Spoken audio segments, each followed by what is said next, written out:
This is Whitney, and you're listening to the Jcast on Jabberlog.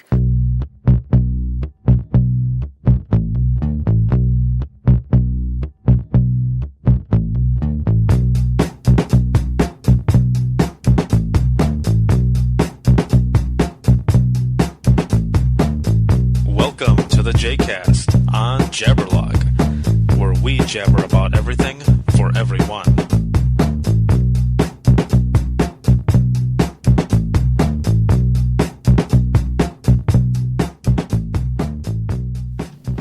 Hey, what's going on? This is Ricardo with Jabberlog on the Jcast, and I'm sitting here with Kelly, and this is episode number 2 of Within the Trenches. How's it going? It's going. How are you? Oh, man, let me tell you what, so much has happened just since yesterday. I went on this massive promotional rampage like you wouldn't believe. Awesome.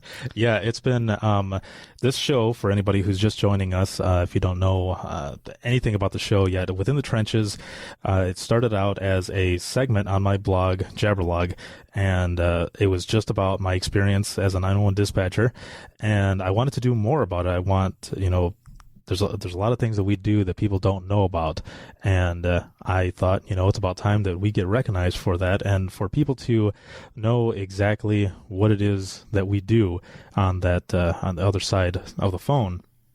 So I started up this Kickstarter project, and I launched it. It was about 30 days ago now, and we just got down to the wire. There was about 38 or 37 hours left on the campaign, and it ended up going through.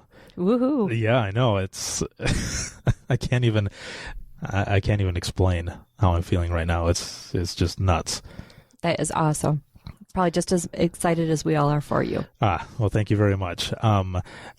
During my whole promotional thing, that I was sending emails out to anybody that I could think of just to kind of help spread the word, and I sent a message to Dispatch Magazine Online, and I said, I just explained what this whole thing was about, what I was doing, and that just spreading the word would help. I wasn't looking for any pledges or anything like that. I just was looking for people to help me spread the word on this show. Well, I ended up getting an email back from the editor saying that he had written up a story, and thank you very, very much for that story, because I believe that story is what put me over the mark. I mean, from then on, I was getting all kinds of messages, and the pledges were just hitting and hitting and hitting. And so it's official for anybody who's listening right now. We hit the goal. Within the Trenches hit the $1,500 mark and are actually over right now. Like I said before, I can't even explain what I'm feeling right now. It's just nuts. Which, by the way, I read the article, and it was a great small article for you. So yeah, it was. It was good. So I'm hoping that I'm starting it here in Allegan County with all of us, and from here I'm hoping that I'm able to branch out to different centers so that we can keep this show going. The first episode I posted, Whitney sat with me, and we did the first episode, and that one as well blew up. And so now I'm sitting here with you, Kelly, and this is going to be what we're going to talk about you. So how did you get into dispatching? Tell me your story. What brought you to this profession? Well, I was an administrative assistant, and was just looking for something different. Seen an article in the paper about a dispatcher for Allen County 911, the county I grew up in, and I thought, well, why not? I've always been interested in law enforcement, so I went through and sat through an interview and several interviews, did a lot of testing. I came up, was given a tour of the center before I was even offered the position, and I was hooked. Nice. And I walked in the room, so yeah. What kind of testing did you do? Because for a lot of people out there, you don't people don't know exactly, all the testing that we did. I know when I did testing here, it was just a written, and there wasn't a typing test or anything, but I had applied before in a different center, and there was a typing test. There was another test that I had to sit in this room with everybody who was applying, and we had to listen to a tape, and we had to write down exactly what, we heard. So do you remember what kind of testing you did? Yes, I do. It was pretty intense. A map. We had to look at the map, and they gave us streets, like an address, and you had to find it on the map. Spelling test. So we learned how to, spell subpoena and stuff like that, which is, sounds funny, but when you're talking to different agencies, you want to spell those things correctly to look more professional. And right, exactly. We did listen to several tapes, and we were timed on it. Of writing, you had to listen to the tape, put your pencil down, and then pick the most important things out of that call that you would put out to the officers. And some of those were pretty horrific calls. So some of them were weeded out just by those calls alone. Typing test, I did have to do a typing test, and I also had to do a math test. A math test? A math test. Really? I'm not sure quite why the math test, if it was just to see how quick I was to respond to things. But yeah, and then you went through oral interviews, and then the last step was an interview. I was interviewed by a state trooper. Wow. Yeah, that's when I got my interview here, I think it was 2 people that I met with, and I believe it was the assistant director at that time and maybe the head of HR, but the one dispatch center that I went to before this, it was a 2.5-hour long 6-panel interview. It was it was crazy. Yeah, I remember waiting in the lobby area, and I was just freaking out. I was nervous, and I was looking over this paperwork that I had there, and the guy comes out, and he was sweating and flustered, and I said, "Were you just in there interviewing?" He says, "Yeah, good luck." I said, "How long have you been in there?" And he said, "Almost 3 hours." I said, "You got to be kidding me." I was like, "That's not. Are you serious?" And he says, "Yeah." He says, "Have fun." So, oh, geez. Okay. So I go in, and it's kind of like the table that we're sitting at now, just a little bit longer. And then it was me on one side, and then everybody else on the other side. And it was a lieutenant of the sheriff's department. It was the head of HR and a bunch of other heads of different departments. And they each had their own set of questions. But at the time, I thought that during the questioning, one person would do their questions and then go to the other person. That's what I thought it was going to be, but it was a complete mayhem. Everybody was just shooting questions at me, and it was just nuts. But the way they explained it was that if you're going to be in dispatch, that's the way it's going to be. That's very true. Yeah. If you can't handle your interview, you probably couldn't handle being in there. Exactly. So you were saying that when you were taking your test, that they had you listening to horrific calls. So they started right off the bat. Yes. One of the calls I remember was a tiger mauling. Really? Yes. Whoa. Yes. I cannot imagine it was really hard to understand. But yeah, the tiger mauling. And then there was another one that was portrayed to be a domestic, and it was a false call. So yeah, just trying to, it was interesting. They were horrific. It was the live tapes, the real tapes, but and you were saying that's how it weeded people out, huh? I think so. Wow. Yeah. I can see that. Yeah. There's sometimes that we've seen it. We've had people come in and they're gung ho about the job, and then they take that first call, and it's this isn't for me after all. No, I mean I've been a trainer for several years, and sitting with those people, and you can tell it's not a job that you can practice for. To me, it's common sense. Exactly. And yeah. It's gut instinct. Yeah, people have asked me, have you ever did you go to college to do this job, or, was there something you did? And I said, well, there's like a 40-hour class, that I did. And when I did it, it was in Florida, and I'm pretty sure it's the same way that, they have it now. But I said, really, the main thing you need is common sense. Yes. Really, that's all you need is common sense. There's nothing you can study for. And it's gut instinct. A lot of it's just in your guts. No, definitely. So how many years have you been doing this job then? 15. 15 years. Yes, 15 years. All here in Allegan. All in Allegan County. How, you said this is the county that you grew up in. Yeah. I grew up in the county as well. I grew up in Fenville, and I've found it odd to answer calls, and it's people that I know. That is hard. Yeah. How's that worked out for you? I mean, because, you've been doing it for 15 years, so you've had to have spoken to some people that you know. Yep, I've taken medicals with my sister, with my family members, and the one advantage is that not everybody knows that I work here, and not everybody knows your name. I mean, you could say Kelly, and there's how many Kellys in Allegan County. So I've talked to people I went to school with and stuff, and unfortunately know some of the background behind them. But you had to put all that behind you. You can't think about your past experience with anybody, or you almost have to detach yourself from these people. This is my job, whether it's my sister on the line or my father or a friend that I went to school with, anything like that. You have to detach yourself to them, right? And it's your job. Yeah, it's definitely hard. I know I've taken a couple calls from relatives, and one that I remember, there was a suspicious guy walking around their house, and she called in. It was a little frantic, and I was trying to, get an answer for a question, and then I had to say, "It's me," and she calmed right down, and everything was fine. So at that point, I felt if I say something, that if I tell her that it's me, she'll be fine, and it did turn out that way.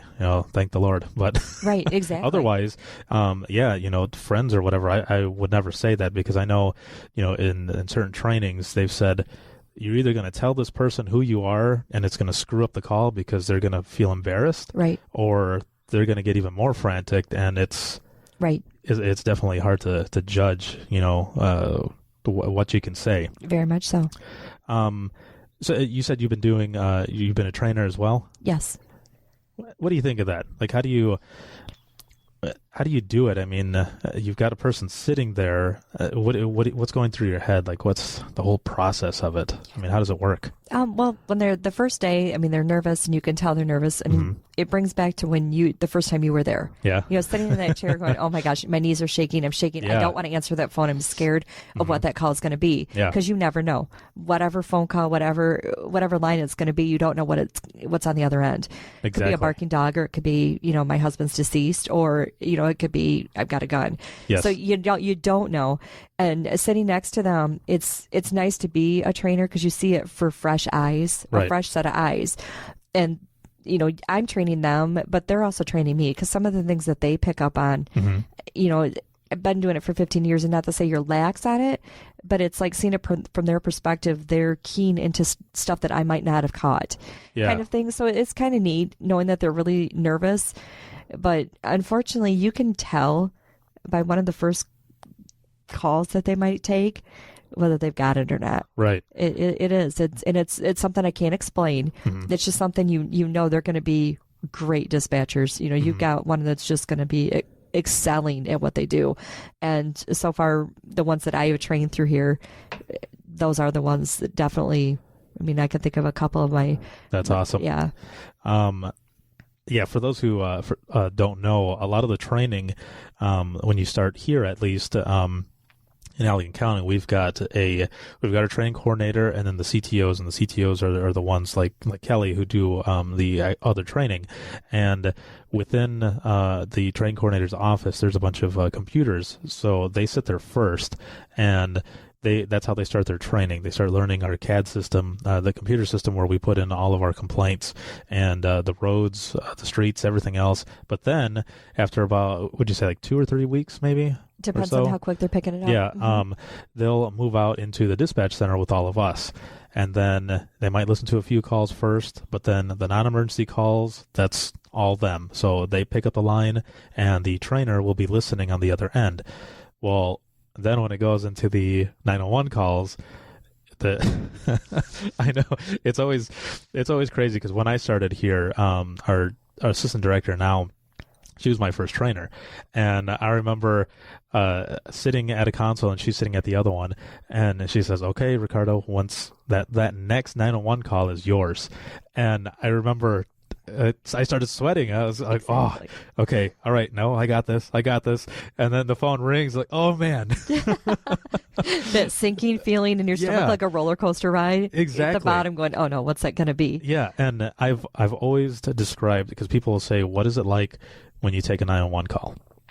And my description has always been slamming your foot on the gas pedal and taking your hands off and just going because it's that intense. Yes. Some calls can be that intense. Yes. Or luckily, you'll get a call where someone will say, "It's not an emergency, but this is the only way I could get through." And then, okay. Right. But then they describe it, and it really is an emergency, and you're like, you don't think that's an emergency, but that is definitely an emergency. Yeah, definitely. There's Yes. been calls where people will be completely calm, like nothing is going on, and then they tell you everything, and it just. Have you ever taken any calls like that? I have taken calls like that. Tell me about it. I took a medical. Well, what I thought was a medical. It was an April Fool's Day. I'll set the scene a little bit. April Fool's Day and our big joke up at dispatch, and the officers all had a thing that they weren't going to tell the sergeant that they were on duty. Nice. So he's going to kind of be a little freaked out that none of his deputies were on duty for that day. It was about 4:20 in the morning, and I took a call, and she said that she had fallen down the stairs, and her head was bleeding. She needed an ambulance. And so asking her with our EMD protocol, are you conscious? And obviously she's talking to me, are you bleeding? How badly? And all that. Get the ambulance going and still talking to her because I don't want to hang up with her. Right. In reference to this. And I asked her what she was doing at 4:30 in the morning, why she fell down the basement stairs. And she said, well, I was doing some laundry. Well, most people at 4:30 in the morning are sleeping, not doing laundry, unless Right. you're a dispatcher or a deputy or somebody who has to be up Someone because has to no be. one is up at that time of the Graveyard morning shift, yeah. doing laundry. And so I'm like, okay, and just talking to her more, and it's one of those calls where the gut instinct comes into play. Right. The hair on my arm standing up, something was not right with this call. Just asking her a little bit more. I'm like, okay, so it's at the back of the head. Is there anybody there with you that can help with the pressure? Because that's kind of an awkward state. The Right. ambulance in the rural areas, unfortunately, some of the ambulances take, a time to get there. So can somebody help you? Yes, my husband is sitting right next to me. Well, can he help apply the pressure? No, he can't. Okay, another There's a red flag. flag. There's Yeah, a there's a definite flag right for there. us. And this whole time, just goosebumps. And so I said to my partner, can you get an officer going to this? This is something, I just don't feel right about this call. Talking to her more, and, just through the conversation, just trying to keep it light, but still having this gut instinct that just something's not right with this call. Yeah.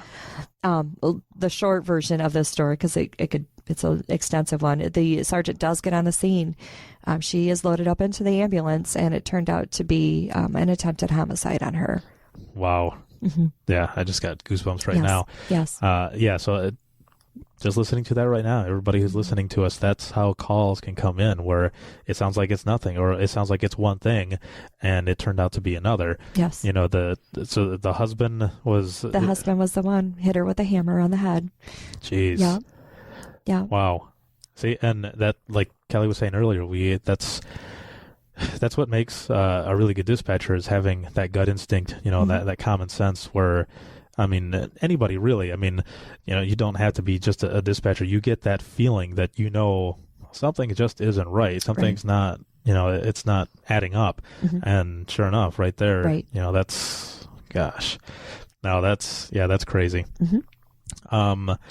Geez, I don't think I've taken anything that odd before. A lot of calls that I've taken, one that I can think of in particular where it turned out that it was something completely different was, I took a 911 call where this girl was saying that her parents were hurting her, and I could hear stuff getting thrown around and everything, and she said that she couldn't talk on the phone anymore, and I said, well, just put the phone down so I can listen. And so she put the phone down, and mind you, this was a cell phone. I could not locate where she was at the time because it was a prepaid phone, and we can't really track those. No. So that's something there for you guys too. If you've got a prepaid phone, the majority of the time, or at least the times that I've seen it, those can't be tracked. It'll come up on our screen, and it'll go off of the cell phone tower is what Correct. it does. But with this one, I was trying to do everything I could to find this person.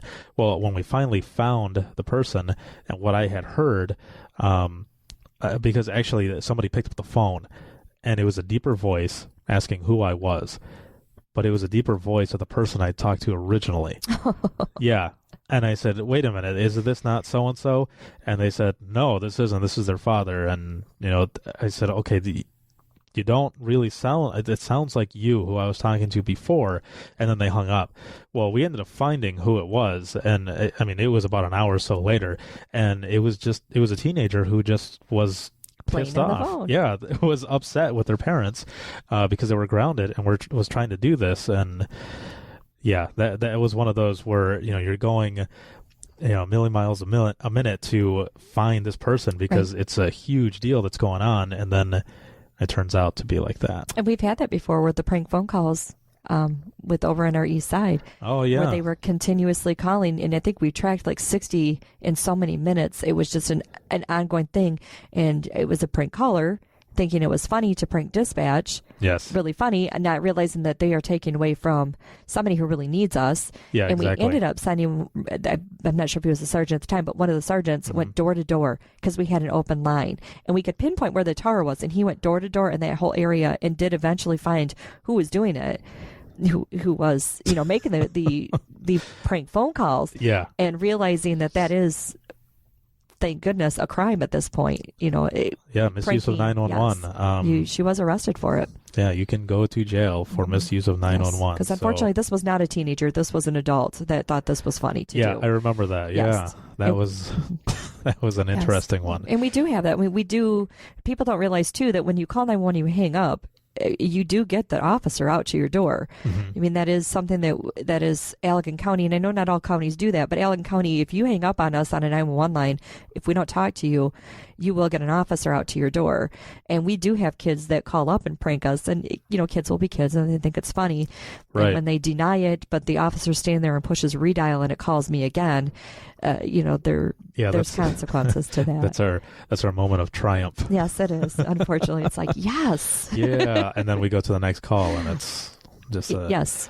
That's our cycle. That's how we do it. Laugh and cry, laugh and cry. Yeah, those who don't know, I mean, that's what this show is all about. I know I said it a lot in the first episode, and I will continue to say it, that this show is to let the public in on what we really do. You know, what goes on, you know, calls that we've taken, our stories during those calls, or just the stories about ourselves, you know, how we got into the profession.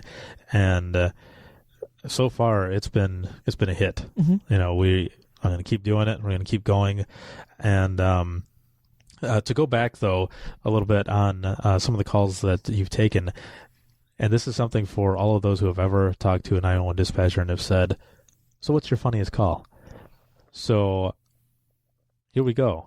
And we're going to do that right now. What can you think?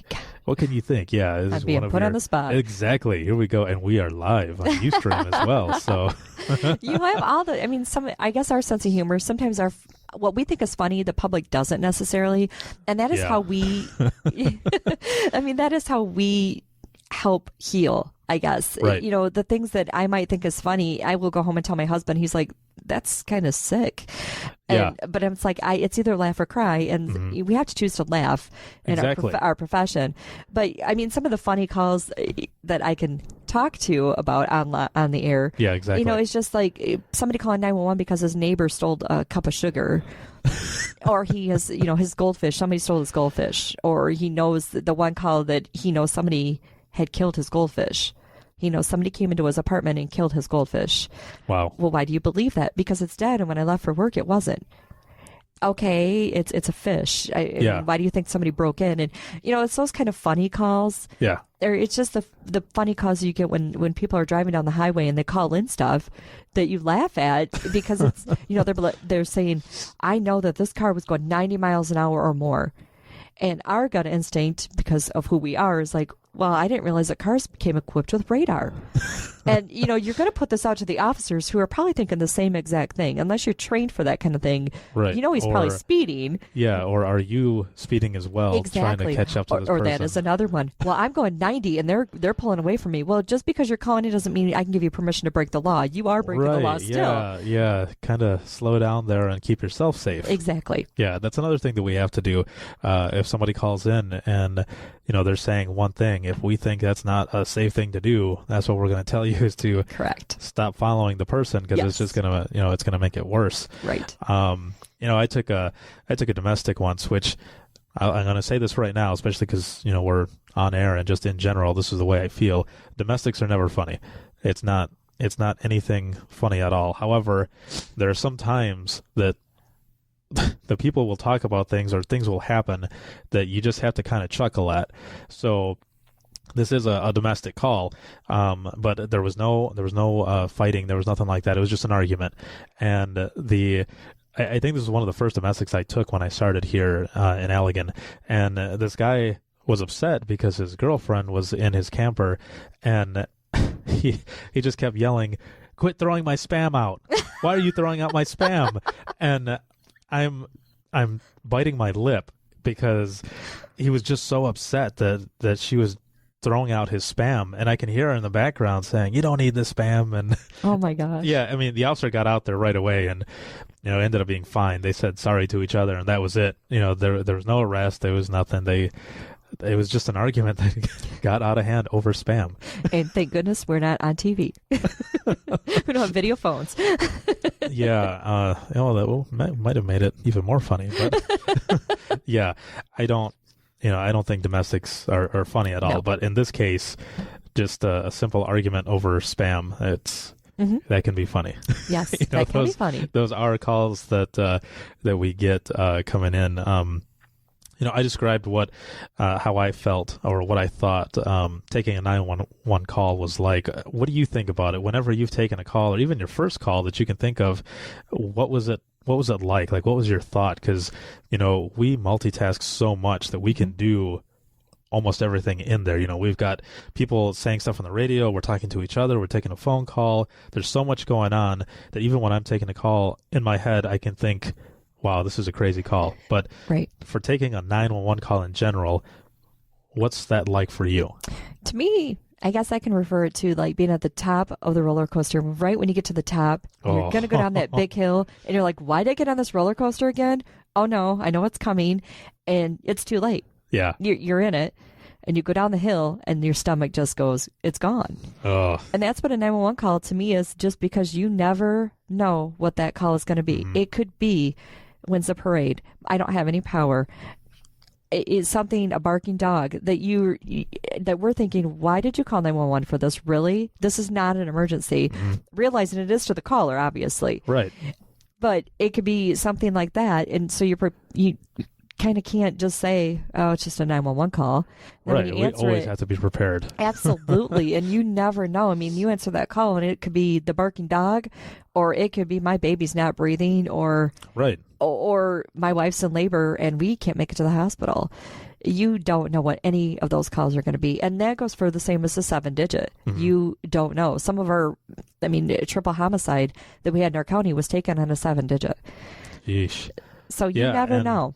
And that specific dispatcher who took that call will be joining us in a future podcast to explain that one. That one will be interesting as well. Yes. But yeah, for those who you're tuning in, you're listening to some of these terms, and we're going to try to explain them the best that we can.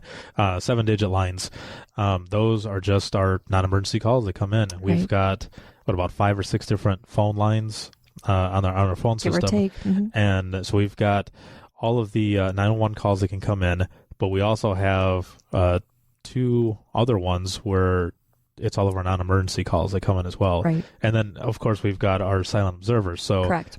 You could be taking a silent observer call, and then all the lights will blow up on the screen saying incoming call, and those are all the 911 calls. You're like, oh, here we go. Yes, and you never know what that's going to be. Mm-hmm. Never know. And if you've ever heard someone use the phrase or term, I don't know, however to explain it, the Q word, any other dispatchers who might be listening to this right now, what we're talking about, and I'll explain that. But if anyone were to come into dispatch and say, wow, it's really quiet in here, that is the Q word. That is like the jinx. That's the when curse. They're escorted out immediately out of dispatch because it's going to hit. Yes. Right. Yep. Someone could say that, and it's almost like clockwork. The phones will just blow up, and we start saying stuff to each other. Like, yes. Why did you say that? Yes. Or why did that person say that? Or we'll jokingly, if we're the way we do it, every Wednesday everybody has a 4-hour shift, and so that's the time where we see each other the most. A lot of the times we don't see other teams because we're on opposite shifts, but there'll be some times where someone will leave after that 4 hour and say, well, I hope it stays quiet for you, and everyone's like, oh, why would you say that? As they're walking out the door. Exactly, yeah, and then it goes to crap. Yes it does. Yes, so it does. the Q word, full moons, kind of mentioned that in the first episode, but and that is very true. yeah, and it's weird. Yes. I don't know what it is. I mean, we can be taking a bunch of calls and say, is it a full moon out? Yeah, sure enough. That, or if you get a lot of barking dog complaints, a storm is coming. Whoa. The animals. Okay, so that one's a new one. Animals running in that is a good sign that a storm is coming. Yeesh. I know.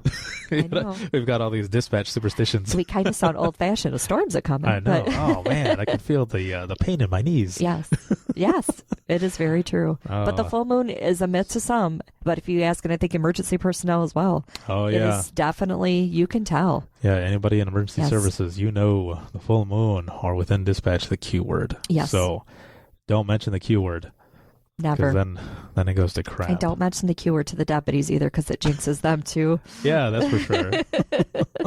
So, for us in dispatch, and anybody listening, I don't remember if I explained it completely, but we work so much together that it's like our second family.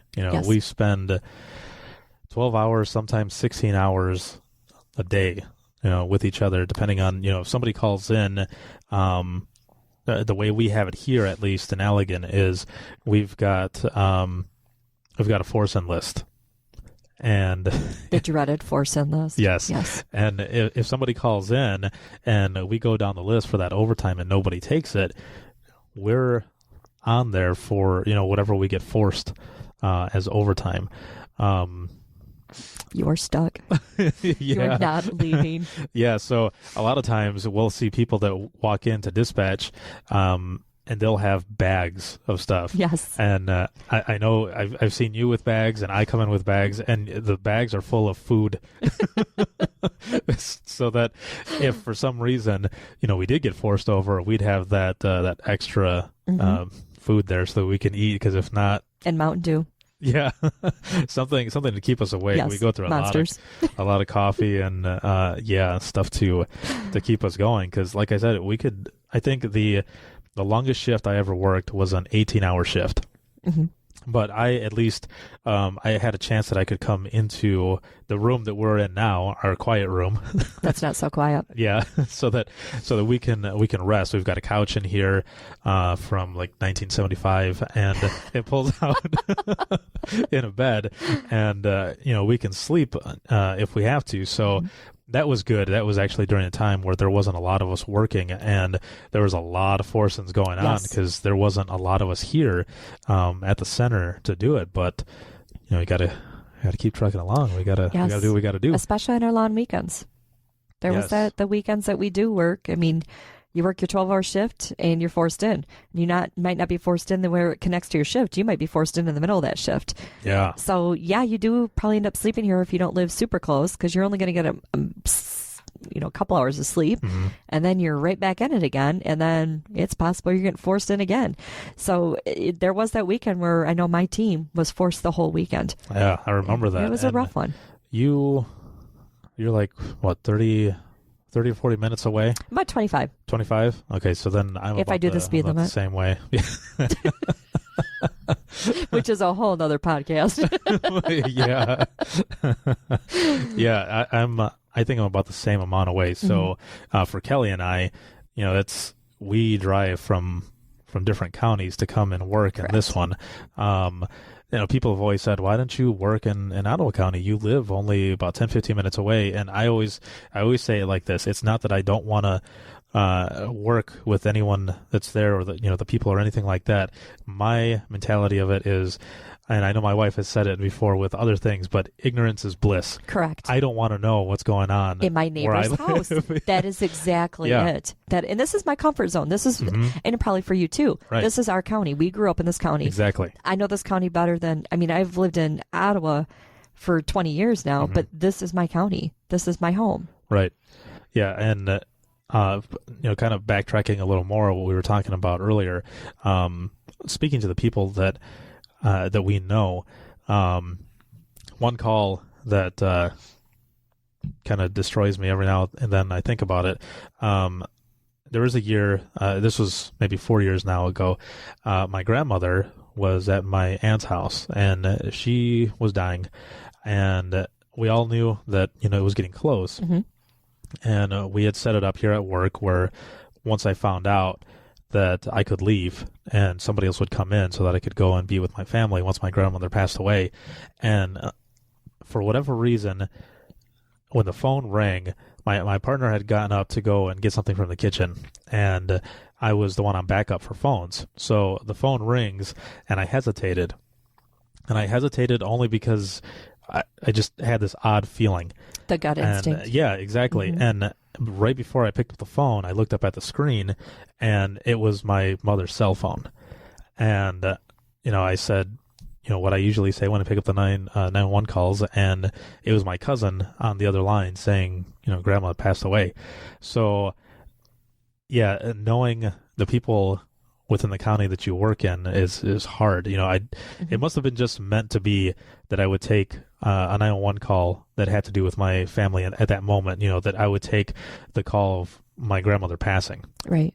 And, that was hard. It is hard. It was a completely, I've taken many calls where, the extreme is going on. You're giving CPR instructions to someone who just woke up to their spouse that passed away, or their child, or someone who's overdosed or even a suicidal subject. Right. But then you bring in your own family into it. Right.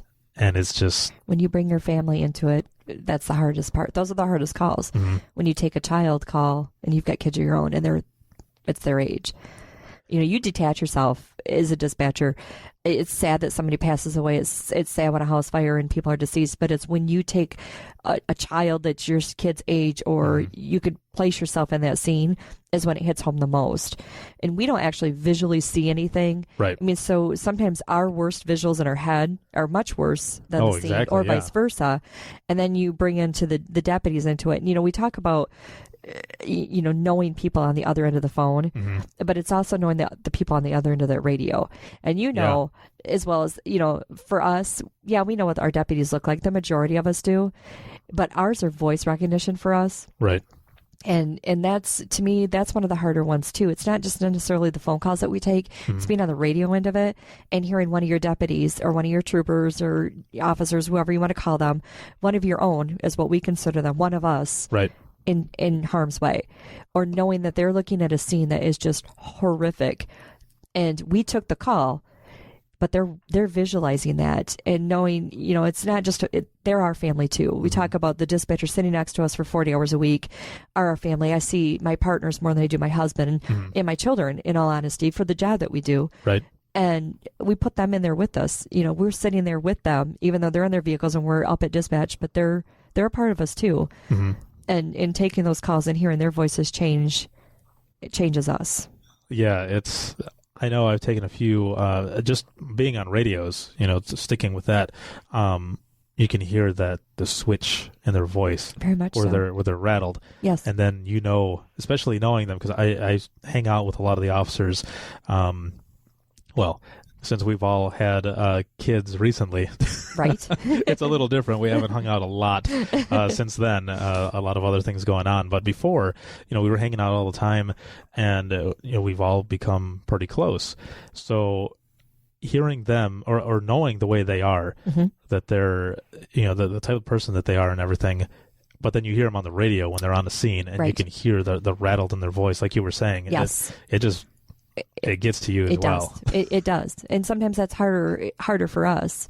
And knowing that their voice has changed, and you send them to a PI, which is an injury accident, an accident that has somebody that's somewhat seriously injured, and hearing them ask us, is there an ambulance been dispatched?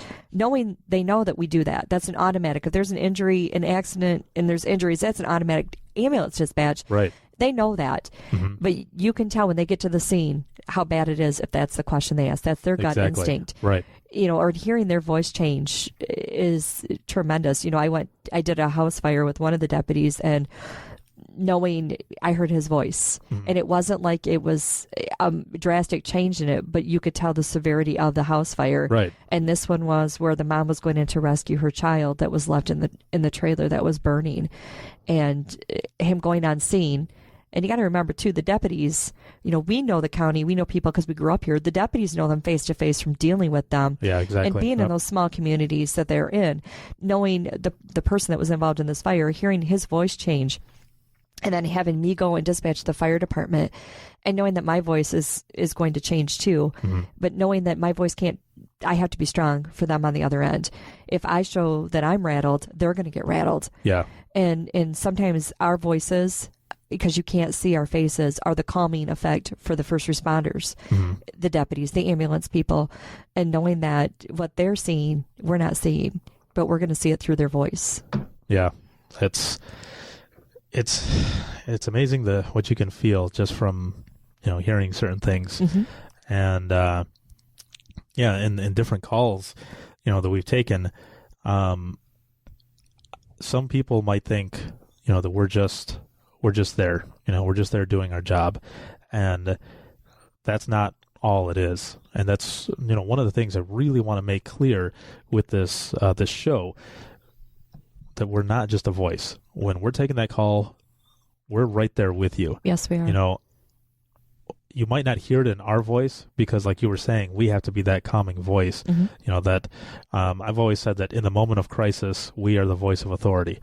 And authority aside, we're that calming voice, but inside we're also, at least for me, when I'm taking a call, I've taken a few where inside I'm dying inside because you feel for these people. I mean, just the other day I took a medical, and it was almost like the call with my grandmother. This family had already prepared for the father, that he was going to pass away. But when I'm talking to the daughter, she's crying on the phone and telling me, I don't want my dad to die. So, I mean, what do you do besides saying it'll be okay? Right. Or, all you can say is we have help on the way. Right. They're going as fast as they can to get to you. Right. But on the inside, I was thinking, geez, what if that was my dad? Right. But of course, we have to stay professional. We have to keep going. It's not until afterwards, if we get the chance, of course, because Absolutely. It's 911 calls. So we take, one right after the other. That afterwards we're able to process it. That's correct. How do you come down from after leaving a shift that's just been nuts? I mean, do you just read? No, I don't read. The funny part is when it's chaotic in here, you think that you just want to go home and turn. You want silence. I have the 25-minute drive, which I like because then I can not take it home as much. Right. If I come home if it's just a horrific day, I crank my music. And if you ever pass somebody who's driving by and they're just singing away, their heads are bobbing around and hands are flying, that's me. Was a bad shift, and I am just cranking it out, to anything that I can think of that's just going to get me out of that mood and not take it home. But then you look at I've got 2 kids and a husband, and I protect them. I shelter my kids from the horrificness that I go through. And, they'll always, Mommy, what kind of calls did you take today? And, Mommy, they say, Mommy, you're my hero. And, they talk very highly of what we do. They think we're heroes. And sheltering them from that, and you always pick the good calls out. Well, a couple traffic stops, and I saved somebody's life. And, you never tell them the negative part of it. Right. But when it's all said and done, when you're alone, when your family's not there, that's when you start to think about it. And that's when it really hits you. And that's why sometimes you reach out to your friends who are law enforcement officers. I'm grateful I have my brother-in-law's in law enforcement, one of the sergeants. And, so you reach out to those people who are going to understand what you're going through. Yeah, exactly, because they can understand, what you're going through. Yes. Yeah, You talk it out. Yeah, I definitely agree there because, and I touched on it a little bit in the first episode, but, you try to talk to your spouse who knows the people that you work with, has hung out with them, but they don't do the same job. So it's hard to explain certain things, and then you don't get the same response back like you and I talking right now. And, that's another thing here is that everybody who I talk to on this show, I want this to be therapeutic as well for that person, because like you were saying, we don't always get a chance to talk to somebody about these things. Sometimes they stay cooped up inside.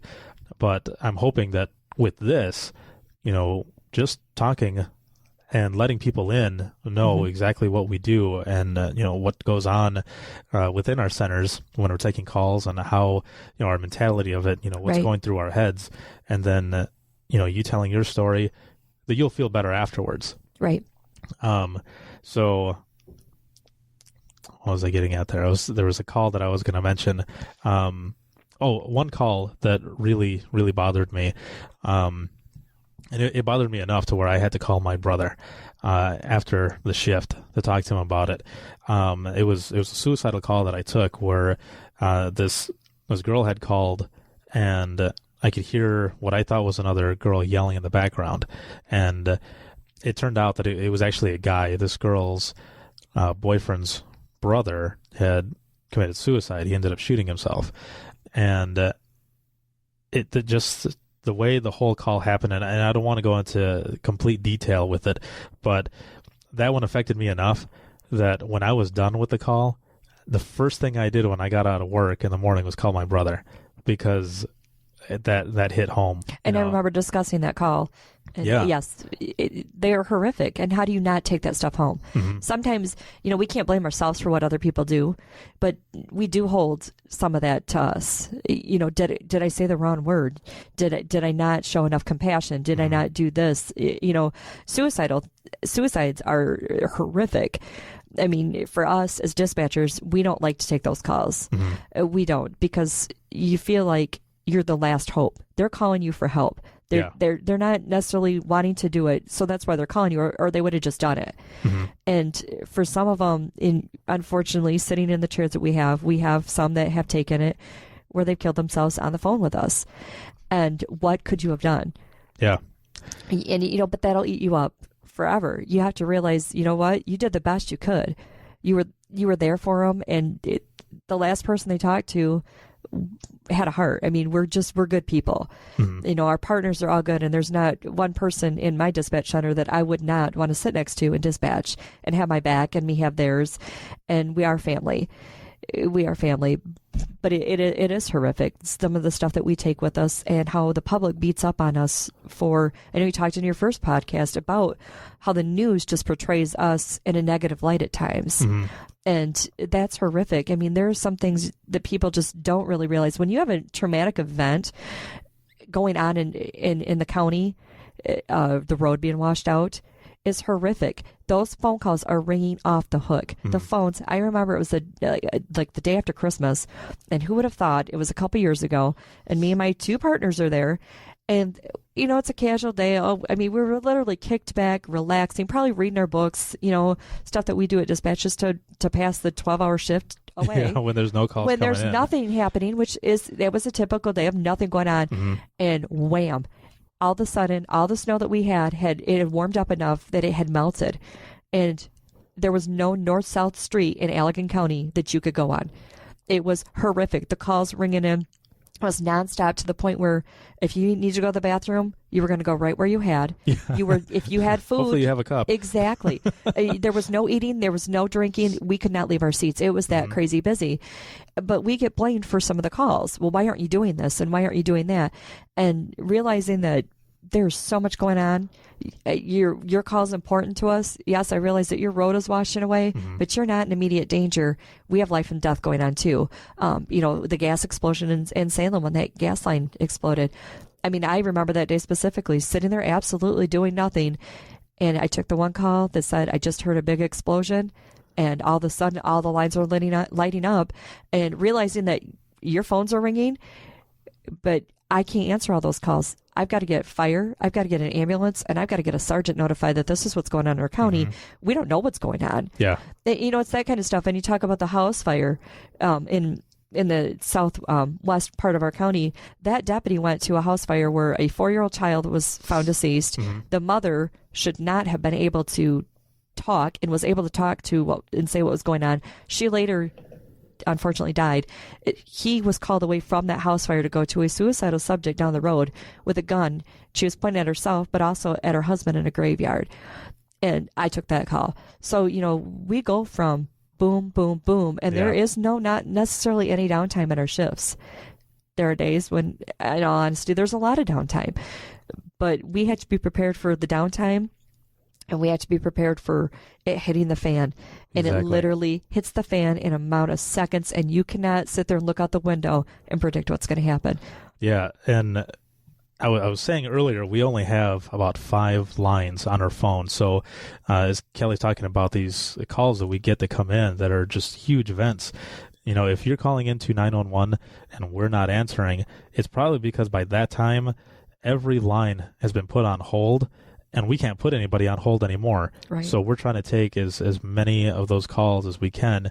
And luckily, after I think it's about 3 or 4 rings, if you call a 911, there is a message that'll come up and it'll say, you've reached Allegan County, and we'll get to your call as soon as we can. Something to that effect is what it's doing. Or it'll flood over to the next county, and that's another thing. If you're calling from one county and you get the phone, let's see, for example, for anybody who's local, you're calling in Ottawa County, you're calling for an accident, and you end up hearing Allegan County, where's your emergency? It's probably because Ottawa County just got slammed with all these calls and it's bleeding over to us. Right, right. A major storm is coming through, and unfortunately, because we are on the lakeshore with Ottawa, they're getting bombarded. So we're getting their overflow, but guess what? We're getting bombarded with our calls too. Yeah. So, and not all of us, me and Ricardo both know Ottawa County fairly well, but not all of our partners do. They're from all over our county and other counties too, not knowing Ottawa. So if they say Waverly, me and Ricardo would know exactly what they're talking about, or Riley or anything like that would key us in, but not all of our partners would. And we just took calls from Barry County a couple of days ago because they were having problems with their phones. And so no, you don't know the geographics at all. I know nothing about that county. However, explaining to those people, they were very understanding, and saying, I don't know anything about your county. I don't know where Lake Odessa is or anything, where exactly are you? Cross streets. That's one thing we always ask is cross streets. Yeah. And big thing. If we can't find you, if I don't know where you're at, no one can find you. So, it's important for people to know that too, especially coming from a different county. And on cell phones, you never know what county you're going to get because it bounces off us tower after tower after tower.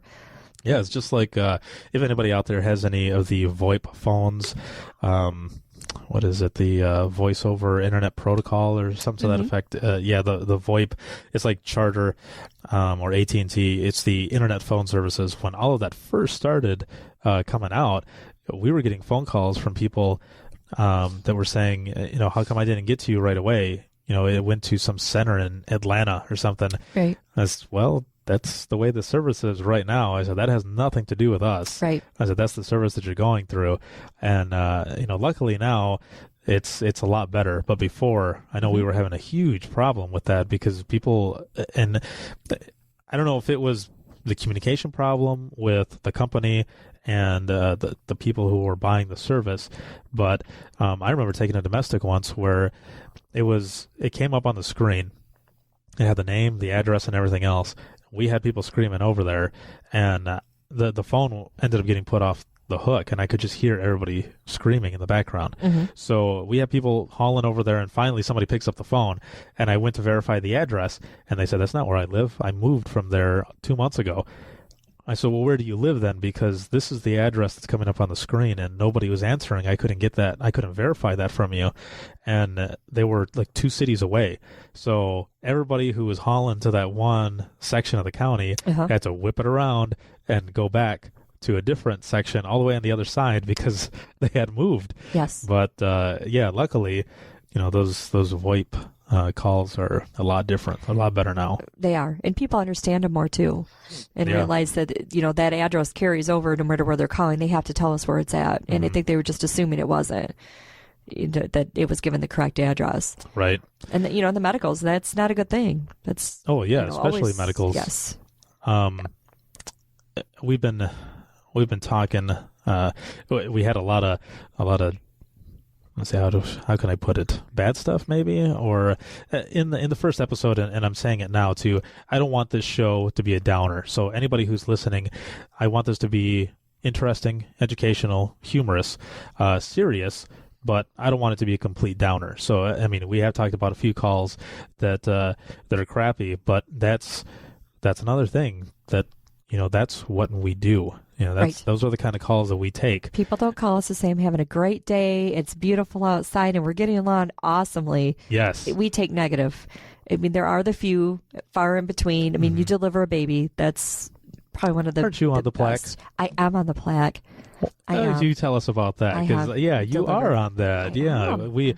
I'm sure everybody should know. I mean, we take calls where we have to help deliver babies, yes, and you got to take one. I did, and mine was actually probably the easiest call anybody would ever want to take. To be Really? honest with you, because he was basically saying, I mean, she's going to have a baby. Point blank. You go through the cards, how far the contractions, and it was that realization that, oh my gosh, she's going to have a baby. Well, then he gets out of his mouth, and one of our things on the cards is how many children, what number is this? Yeah. And it was her sixth one. Ooh. And that's when you're like, especially having kids, knowing this is going to be quick. There's no time for this. But what was nice about it was he knew what to do. Uh-huh. So I just was basically walking him through, just telling him this is what you need to do. But he wasn't panicked. He was very calm, very cool. The baby, I believe it was a boy, came out in a matter of seconds, healthy. And it was a very easy call, but I know that I've sat next to my partners that haven't had it as easy, and I helped deliver another one, which I'm not on the plaque for because I took the first part of the call, and unfortunately it was a cell call, got disconnected, and my other partner took the last half of it, and she got her name on the plaque because that's when it was actually delivered. But that's okay, and that was her first one too. And that's probably the best phone calls you get, where there's that roller coaster, you're on top of the hill going, oh my gosh, I'm going to deliver this baby, am I going to do it right? Sinking feeling, and then at the end when you hear the baby crying and hear mom and dad and everybody happy, and at that point he had brought in, because I was at the house, all the siblings, and just the joy. I mean, those were the happy tears. Those are the happy moments. Yeah, those are awesome calls. I took one once where I'm not on the plaque for it because of the way it happened, but I got gypped too. Yeah, I got a phone call from the husband, and he was just freaking out, and he says, my wife's going into labor, she's going into labor. I said, okay. And we have a set of cards. There are EMD cards, and on those cards it has almost every scenario that you can think of. And, we go off of that for asking certain questions and prioritizing our calls to get an ambulance out there. Well, there is a special section for CPR, for choking, for doing the Heimlich, and then you've got childbirth. So I started going through the cards, and I hear, and I said, sir, what are you doing? And he was running. And I said, where are you going?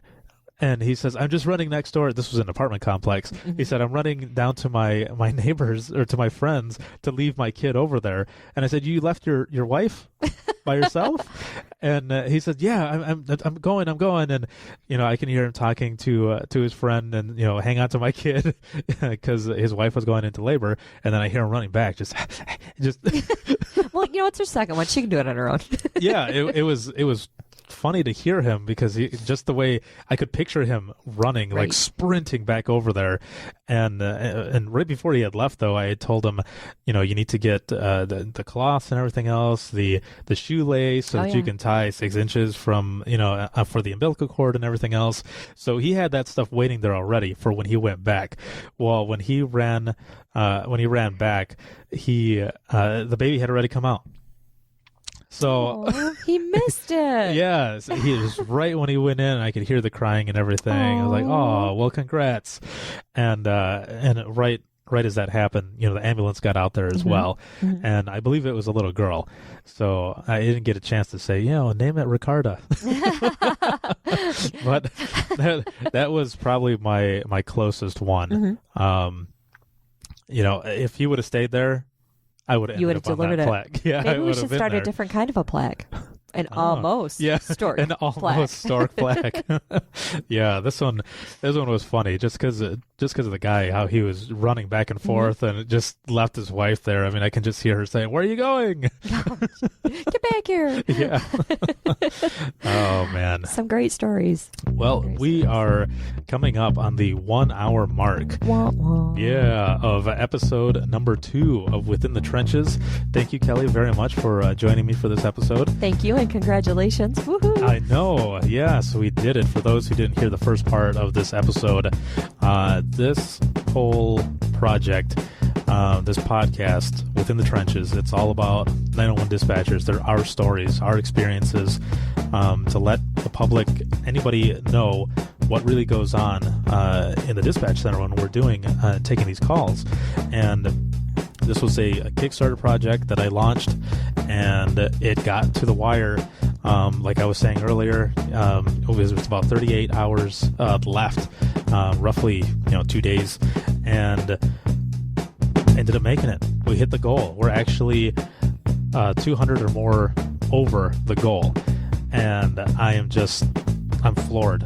I just want to thank everybody out there who pledged, who believed in this project, and we're going to keep this going. We're going to share all of our stories, and you can reach me anytime through email, rm2visions@gmail.com. You can follow me on Twitter at rm2visions or jabberlog at jabberlog, and all of these episodes that are going to be posted will be on my website, thejabberlog.com. Thank you very much, and have a good one. Thank you. You too.